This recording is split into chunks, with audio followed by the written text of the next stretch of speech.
दोस्तों, एक बार की बात है, बुद्ध जंगल में बनी एक झोपड़ी में सोए हुए थे। तभी आधी रात के समय एक शिष्य बुद्ध के पास आया और बोला, बुद्ध, मैं आपसे कुछ पूछना चाहता हूँ, क्या आप मुझे बताने की कृपा करेंगे? बुद्ध उठे और बोले, हाँ वत्स, बेशक पूछो, तुम क्या पूछना चाहते हो? मैं देख रहा हूँ कि तुम कुछ दिनों से काफी परेशान से लग रहे हो। उसने बुद्ध से पूछा कि आपका इस चिंता मुक्त जीवन और आपके चेहरे पर दिख रही इस असीम शांति का राज क्या है? मैं जानना चाहता हूँ कि आप हमेशा खुश कैसे रहते हैं। क्या आपको कभी चिंता नहीं होती या आप कभी दुखी नहीं होते? आप ऐसे चिंता मुक्त कैसे सोते हो? बुद्ध ने बोला, अब मैं तुम्हें जो बता रहा हूँ तुम उसे ध्यान से सुनो, और यह चीज रात को सोने से पहले ठीक 5 मिनट के लिए करना है। उसने पूछा, बुद्ध, आखिरी रात को सोने से पहले ही क्यों और आखिरी 5 मिनट तक ही क्यों करना है? बुद्ध ने बोला, तुम मेरी बातों को ध्यान से सुनो, क्योंकि यह बातें तुम्हारी जिंदगी बदलने वाली है। रात को सोने से पूर्व 5 मिनट तक तुम अगर इस काम को करोगे तो तुम्हें जिंदगी में हर वह चीज मिलेंगे जो तुम चाहते हो। धन, दौलत, शोहरत, शांति और खुशियां, सब कुछ तुम्हें मिलेगा। लेकिन इसके लिए बस यही नियम है कि तुम्हें यह काम करना पड़ेगा। उसने बोला, जी बुद्ध, आप जो भी बताएंगे मैं उसे पूरी लगन के साथ करने की कोशिश करूंगा। बुद्ध ने बोला, ठीक है, फिर तो मेरी बातों को ध्यान से सुनो। आज मैं तुमको मस्तिष्क की शक्तियों के बारे में अवगत कराने जा रहा हूँ कि तुम्हारे दिमाग के पास कितनी शक्ति है। मैं अगर तुमसे कहूँ कि इस ब्रह्मांड की सबसे महान और सबसे अनमोल और शक्तिशाली अगर कोई वस्तु है तो है तुम्हारा दिमाग। दोस्तों, काम करने के नजरिए से हमारे दिमाग के 2 भाग होते हैं, conscious brain and subconscious brain. Conscious brain का यह हिस्सा हमारे कंट्रोल में होता है। हम जागते हुए जो भी देख, सुन और समझ पा रहे हैं वह कॉन्शियस ब्रेन की वजह से हो रहा है। जब हम सो जाते हैं तो यह भी सो जाता है। सबकॉन्शियस ब्रेन का यह पार्ट हमारे कंट्रोल में नहीं होता। जब हम सो जाते हैं यह तब भी जगता है। अच्छे बुरे सपने आदि इसी की वजह से आते हैं। चेतन माइंड और अवचेतन माइंड को एक उदाहरण द्वारा समझा जा सकता है। जब भी कोई व्यक्ति पहली बार गाड़ी चलाना सीख रहा होता है तो उसे गाड़ी को ध्यानपूर्वक नियंत्रित करना होता है। शुरुआत में वह संतुलन नहीं बना पाता और थोड़ा डरा हुआ भी रहता है, लेकिन कुछ दिनों बाद जब वह गाड़ी चलाना सीख लेता है तो अब उसे गाड़ी को नियंत्रित करने के लिए सोचने की भी जरूरत नहीं होती। अब गाड़ी अपने आप नियंत्रित हो जाती है और अब तो वह दोस्तों के साथ बातचीत करते हुए या कोई और कार्य करते हुए भी गाड़ी चला लेता है। ऐसा क्यों होता है? शुरुआत में जब व्यक्ति पहली बार गाड़ी चलाना सीख रहा होता है तो वह अपने माइंड को कॉन्शियस माइंड चलाना सीख रहा होता है, तो वह अपने माइंड को कॉन्शियस माइंड से इस्तेमाल कर रहा होता है। लेकिन जब वह बार बार गाड़ी चलाने की प्रैक्टिस करता है तो अब यह अनुभव उसके माइंड में स्टोर होना शुरू हो जाती है और धीरे धीरे अवचेतन माइंड चेतन माइंड की जगह ले लेता है। हमारा अवचेतन माइंड एक ऑटो पायलट सिस्टम की तरह है जो अपने आप ऑटोनोमस तरीके से कार्य करता है। सभी ऑटोनोमस कार्यों जैसे सांस लेना, दिल धड़कना आदि कार्य अवचेतन माइंड के द्वारा ही किए जाते हैं। हमारी आदतें एवं रोजमर्रा के सभी कार्यों में अवचेतन माइंड का महत्वपूर्ण योगदान होता है। हमारे हर एक विचार का हमारे अवचेतन माइंड पर महत्वपूर्ण प्रभाव पड़ता है। ये कह सकते हैं कि हम जो कुछ भी सोचते या करते हैं उससे हमारे अवचेतन माइंड की प्रोग्रामिंग हो जाती है और फिर बाद में धीरे धीरे अवचेतन माइंड उस कार्य को नियंत्रित करने लगता है। हमारी आदतों और धारणाओं का निर्माण भी ऐसे ही होता है और बाद में वह आदत स्वचालित रूप से अवचेतन माइंड के द्वारा नियंत्रित होती है।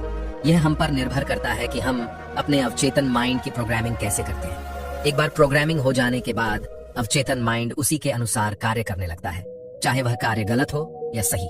चेतन माइंड कॉन्शियस माइंड को विचारों का चौकीदार भी कहा जाता है। दरअसल हमारा हर विचार एक बीज की तरह है और हमारा अवचेतन माइंड एक बगीचे की तरह है। हमारा चेतन माइंड ये निर्णय करता है कि अवचेतन माइंड में कौन सा बीज बोना है और कौन सा नहीं। हम कभी कभी अनजाने में अपने अवचेतन माइंड में गलत प्रोग्रामिंग कर देते हैं। जैसे अगर मैं ये सोचता हूँ आज मैं ये काम नहीं करूंगा, इसको कल करूंगा, तो ये छोटा सा विचार धीरे धीरे मेरे कार्य को कल पर टालने की आदत बन सकता है। इतना सब सुनकर उसने बुद्ध से पूछा, लेकिन इसका नींद सी से क्या तात्पर्य है? और सोने से पहले 5 मिनट तक हमें क्या करना है? और चिंता मुक्त जीवन का रहस्य क्या है? आप वह हमें बताएं। बुद्ध ने बोला, हर चीज को सीखने की जल्दी अक्सर इंसान को गलत जानकारी देती है। वह गलत जानकारी किसी काम की नहीं होती, इसीलिए सब्र और धैर्य के साथ बातों को सुनने की आदत डालो। बुद्ध ने बोला, क्या तुमको पता है कि चेतन मस्तिष्क हमारे ब्रेन पावर का सिर्फ 10% इस्तेमाल करता है? यही दूसरी तरफ आपकी फीलिंग्स, हैप्पी बिलीफ सिस्टम है, यादें, अनुभव और भी बहुत सारी चीज जो स्वतः चलती है, जैसे सांस लेना, देखना, पल के झुकना, हृदय की धड़कन महसूस, दौड़ना आदि कार्य करना। ये सभी चीज आपका सबकॉन्शियस माइंड को कंट्रोल करता है। ये आपकी ब्रेन पावर का 90% इस्तेमाल करता है आपके अवचेतन माइंड की प्रोसेसिंग पावर लगभग 50 मिलियन बिट्स पर सेकंड होता है, यानी कि सबकॉन्शियस माइंड से लाखों गुना ज्यादा होती है। सबकॉन्शियस माइंड के पास इतनी क्षमता है कि ब्रह्मांड की अनंत संभावनाओं को बड़ी आसानी से सच कर सकता है। बुद्ध बोले, जिंदगी में एक बात हमेशा याद रखो, तुम जो भी हो, जैसे भी हो, अपनी सोच की वजह से हो। तुम अपने दिमाग को जैसी बातें बताते हो, जैसी चीजें दिखाते हो और जैसी बातें सोचते हो, तुम वैसे बन जाते हो और वैसे ही तुम्हारी जिंदगी होती है। और इन्हीं वजहों से सुख दुख और तुम्हारे मन को सुकून शांति सब कुछ मिलता है और सब कुछ खो भी जाता है। इसीलिए खुद को सही दिशा देना जरूरी है।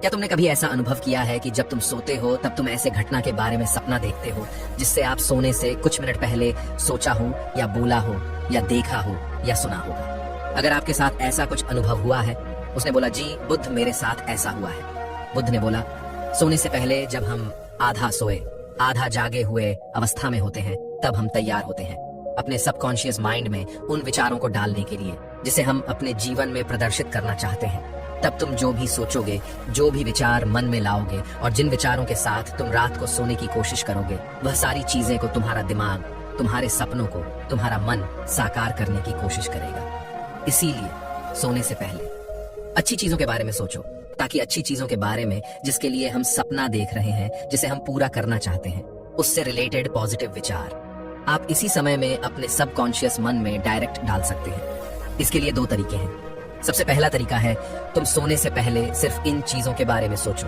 जो तुम्हें सुकून दे, जो शांति दे, जिससे तुम्हारा मन हल्का हो जाए और आंख बंद करके तुम ये सोचो, आज का पूरा दिन बिताकर मैं हमेशा की तरह ये आज के आखिरी 5 मिनट खुद को दे रहा हूँ। मैं सबसे पहले उनको माफ करता हूँ जिन्होंने आज मुझ पर गुस्सा किया। मैं उन सबको माफ करता हूँ जो बदल गए। मैं उन सब उम्मीदों को खुद से अलग करता हूँ जो किसी और इंसान पर टिकी है। मैं पास्ट की पुरानी सभी बुरी आदतों को छोड़ता हूँ। मैं उस इंसान के बारे में नहीं सोचूंगा जिसने मेरे साथ बुरा किया था। मैं उस इंसान को माफ करता हूँ जिसने मुझे छोड़ दिया था। इस दुनिया में हर कोई इंसान ही है और इंसानों से गलतियां हो जाती है, इसलिए मुझसे भी गलतियां हो जाती है। गलती होना एकदम नेचुरल है। मेरे पास आज जो कुछ भी है वह काफी है। मैं हर दिन खुद के और पास आता जा रहा हूँ। किसी की बुराई करना, किसी के बिहेवियर को जज करना या किसी की लाइफ को जज करना या खुद को या दूसरों को दोष देना, दुखी करना या रोते रहना, ये आदतें मुझसे बहुत दूर है। हाँ, मैं ऐसा ही हूँ। मैं जानता हूँ कि किसी बुरी से बुरी चीज से भी मुझे क्या सीखना है। मैं आजकल अपनी मंजिल को पाने के लिए पूरे जी जान से मेहनत करता हूँ। मुझे अपने आप में गर्व है। मैं वह सब करके दिखाता हूँ जो मैं करना चाहता हूँ। मैं अच्छा हूँ, मैं सुंदर हूँ और मैं सबसे ज्यादा खुद पर विश्वास करता हूँ। मैं आज की गलती के लिए खुद को भी माफ करता हूँ। मैं अपने सभी बुरे कामों के लिए भी खुद को माफ करता हूँ। मेरे घर वालों का मेरे साथ रिलेशन मजबूत है। मैं अपने गुस्से को इसी वक्त खुद से अलग करता हूँ। मैं हर तरह के डर को इसी वक्त खुद से अलग करता हूँ। मैं मानता हूँ कि आज के दिन से मुझे एक नई सीख मिली है। मैं समझता हूँ कि आज का दिन चला गया है, लेकिन मैं ठीक हूँ। मेरा शरीर स्वस्थ है। अंत में बुद्ध ने बोला, अगर तुम रोज 5 मिनट तक यह बातें खुद को बताते हो तो हमारा दिमाग हमें यकीन दिलाएगा कि जीवन में कितनी शांति है। और हमारा दिमाग हमें बोलता है, तुम बस अपने काम पर फोकस करो। तुम्हारा हर एक काम जो तुम करना चाहते हो वो काम पूरा आज ही होगा। इस पर वह व्यक्ति बोलता है, बुद्ध, जिन लोगों ने मेरे साथ आज बुरा किया है मैं उनको कैसे माफ करूं? बुद्ध मुस्कुराए और बोले, जिन लोगों ने तुम्हारे साथ बुरा किया है उनको तुम्हें कुछ नहीं बोलना, केवल उनको माफ करना चाहिए, क्योंकि आज नहीं तो कल उन लोगों को अपनी गलती का एहसास जरूर होगा। वो लोग खुद तुम्हारे पीछे आएंगे। यही बात आज के युवा पीढ़ी पर भी लागू होती है। लोग आज लिव इन रिलेशन में रहते हैं ताकि एक दूसरे को जानने के लिए, लेकिन इसका उल्टा हो रहा है। लोग रिलेशन में लड़ाई झगड़े करने लगते हैं और एंड में लड़ाई के कारण रिश्ता टूट जाता है। दोस्तों, आपको अपनी पुरानी जिंदगी से केवल सीख लेनी चाहिए। पुरानी जिंदगी को अपनी आज की जिंदगी में हावी नहीं होने देना है। चाहे आपका पार्टनर आपको जिस वजह से छोड़कर गया था, उसको एक दिन महसूस होगा कि उसने कितनी बड़ी गलती की है और वो इंसान आपके बारे में जरूर सोचेगा। हो सकता है वह आपके पास आने की कोशिश भी करे। इसके लिए आपको अपने दिमाग को सही दिशा में प्रयोग करना चाहिए। दोस्तों, आपको अपने पास्ट के बारे में नहीं सोचना है। जो हो गया तो उसकी गलती को स्वीकार करो और भविष्य के लिए आगे बढ़ो। अपनी जिंदगी को एक नई दिशा दो। अपने दिमाग की पावर का पूरा 100% प्रयोग करो और हर वो चीज हासिल करो जिसको तुम पाना चाहते हो। बुद्ध की बात सुनकर उस व्यक्ति ने बुद्ध को धन्यवाद किया और वहां से चला गया। दोस्तों, अगर ये कहानी आपको अच्छी लगी हो तो इस वीडियो को लाइक करें और ऐसी और कहानी सुनने के लिए